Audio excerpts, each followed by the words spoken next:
Welcome to the Geek Easy, fellow geeks. Let's open a beverage of your choice.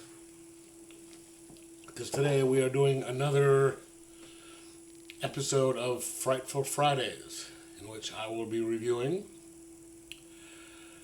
Longlegs, which is showing only in the theaters at the moment. Short review, if you want to do it that way. Have you seen Silence of the Lambs? Have you seen Seven? Kind of do a mishmash of those two. You've seen it. Just not as good. Which is not to say that it's bad. It's just to say that it's not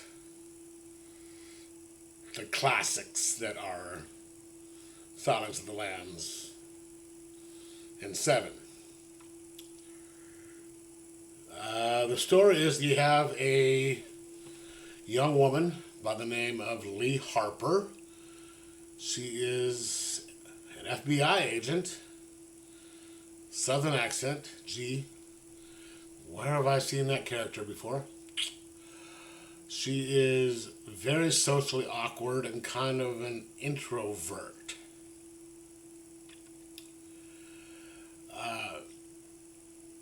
There's a little kind of tag, short little thing at the very beginning where it shows a woman talking to a little girl. And you know how it is when you're watching like YouTube and they're showing a show from like the 70s or 80s and the screen's this big but the picture's like this big? It's sort of like that, which they do to show kind of like flashbacks without indicating, saying, flashback.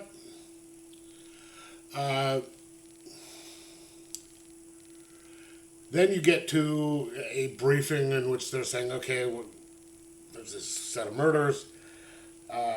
We're going to go door to door saying, have you seen this person? And she goes with her partner to start going door to door, and they're like, okay. Her partner says, I'm going to go knock on the doors. That goes. You stay in the car, which didn't make any sense to me. It's like, okay, if they're both supposed to be doing it, why is one sitting in the car when they go up to the house? But the partner gets, but she says, she gets out and says, okay, that's the house right there. It's just a hunch. It's just a hunch. That's the one you need to go to. We should call for backup. And he's like, I'm not calling for backup on a hunch. Let me go check. And he goes, checks and gets shot in the head. It's not really a spoiler, somewhat.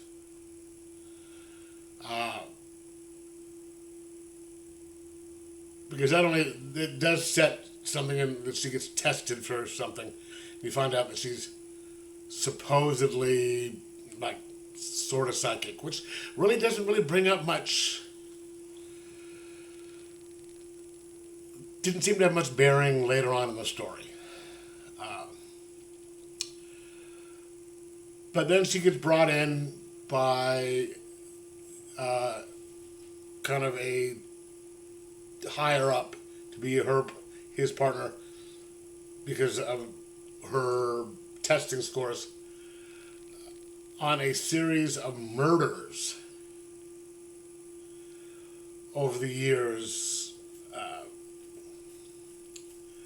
There are generally like 4 people are dead.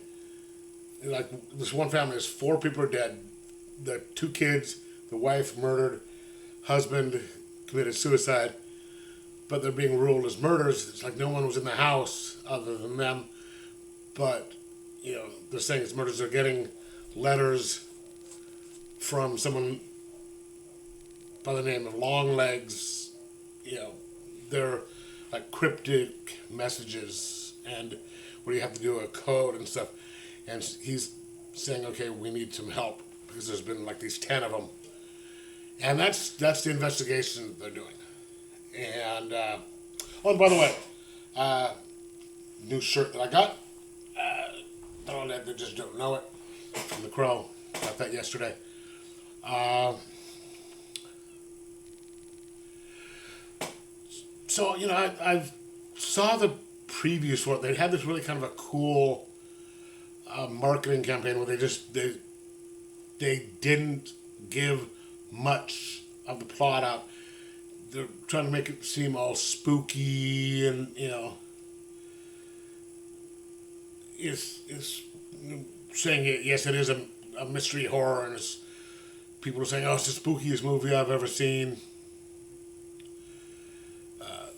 which is really made it intriguing. It was a great ad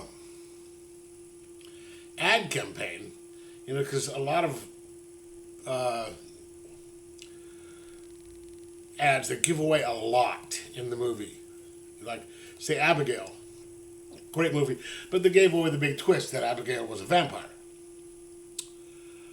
in the trailer. So it's like, okay, that's but this one they aren't giving away. They aren't saying jack about it, and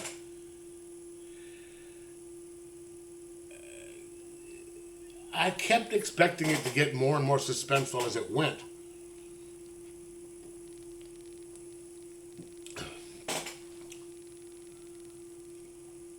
But it didn't.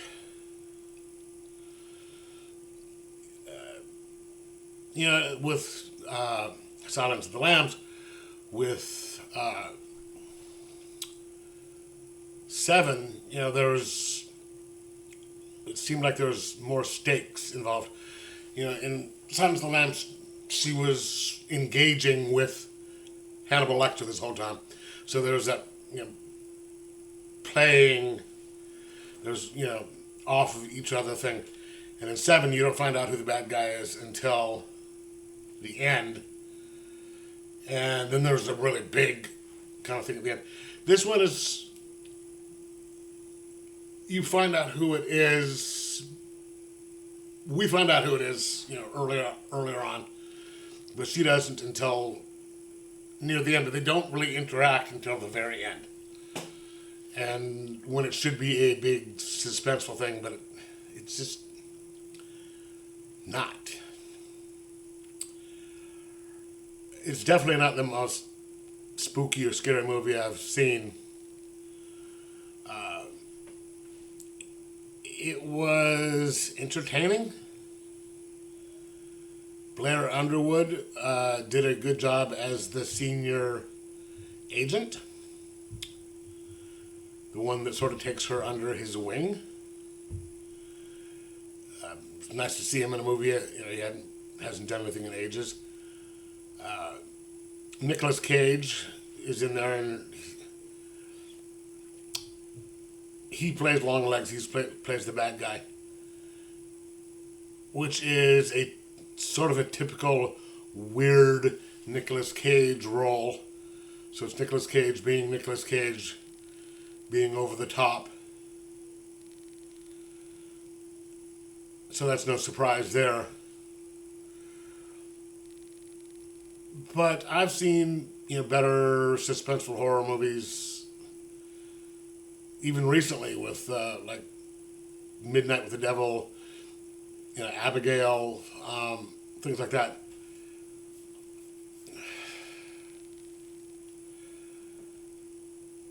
I'm not, I'm going to give it I rather enjoyed watching it, but it just wasn't anywhere near as good as I expected, or was led to believe with the ads. And I know you really can't believe ads. I mean, they always try to make them say, the best movie of the year. But I'm going to give it a 4.0. And just say, it's a good way to spend the morning. I went to the 9 o'clock, the 9:20 showing.